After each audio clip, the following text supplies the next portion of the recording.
The world is dying. No, I'm not talking about COVID-19. I'm talking about pollution. It seems that fossil fuel cars contribute a lot to the pollution, and it is time for us to practice some green technology such as polymer electrode membrane fuel cells. The main hero of polymer electrode membrane fuel cells is, yes, you guessed it right, it's the membrane. Currently, we are using Nafion for fuel cells, but then it does have its problems.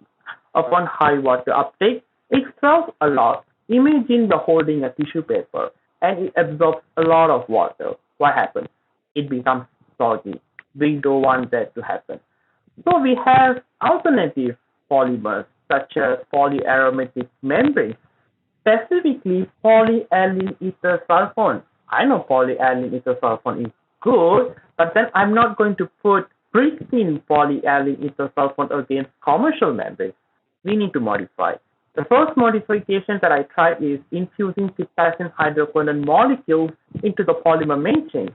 This provides free volume and increases dimensional stability upon water uptake.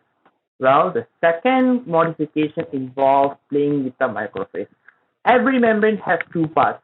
Well, first is the hydrophobic part, which deals with the stability of the membrane. The second one second one is the hydrophilic part, which deals with the proton conductivity of the membrane.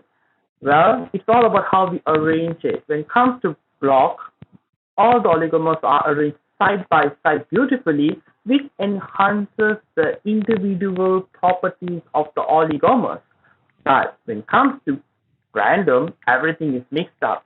So I try to synthesize both block and also random, and I try to compare the performance of the membrane. Well, let's talk about water uptake.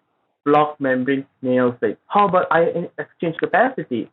It nails it again. How about proton conductivity? Well, block membrane nails it again. So how about dimensional stability? Yes, you guessed it right. Block membrane has the best performance. How about membrane performance in fuel cell test? Well, once again, block membrane nails it.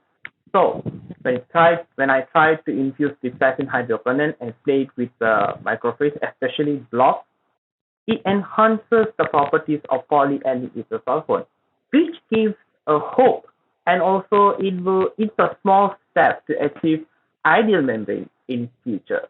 So that's all for me. My name is Karthikeyan Murugaya. In case you have any questions, feel free to contact me.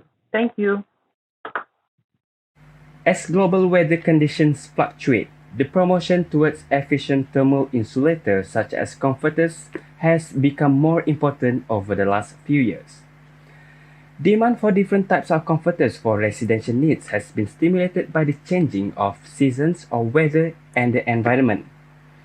In Malaysia, a thick comforter is preferred over a thin blanket during the northeastern rainy season, which normally begins in November and lasts until late March to combat both cool northern weather and high-speed wind.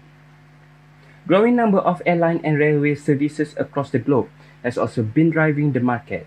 International air services and air-conditioned railway services offer blankets to their passengers during the journey for a comfortable and luxurious journey. Similarly, the hotel industry offers blankets to its guests for warm, cozy, and relaxed stayover.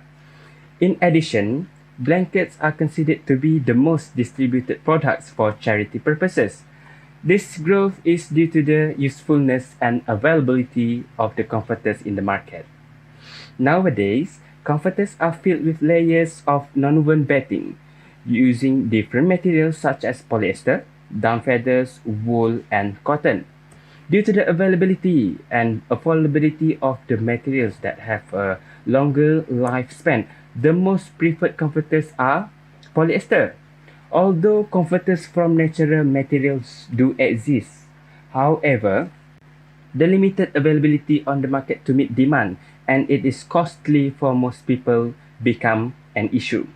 Fibers from the bamboo plant, which are available abundantly, might be seen as an alternative material to be used in comforter. Bamboo fiber can be processed into a versatile non-woven fabric to meet the growing consumer demand for biodegradable, sustainable, and recyclable materials. The fiber mixture were carded in a carding machine to form a web after being passed through the opener. Then 1,000 reciprocating barbed needles were used to mechanically reorient and interlock the fibers in the carded web, resulting in non-woven beds. Bamboo fiber has superior moisture absorption and ventilation properties than other types of fiber because the transverse section of bamboo is primarily filled with numerous micro gaps and micro holes. Particularly, products that are blended combine the softness of bamboo with the durability of polyester. Because they are made of bamboo, they are more comfortable than products made solely of polyester. At the current economic downturn, environmental pollution, and limited textile alternatives, bamboo is a critical resource for producing eco-friendly and sustainable products. That's all from me. Thank you.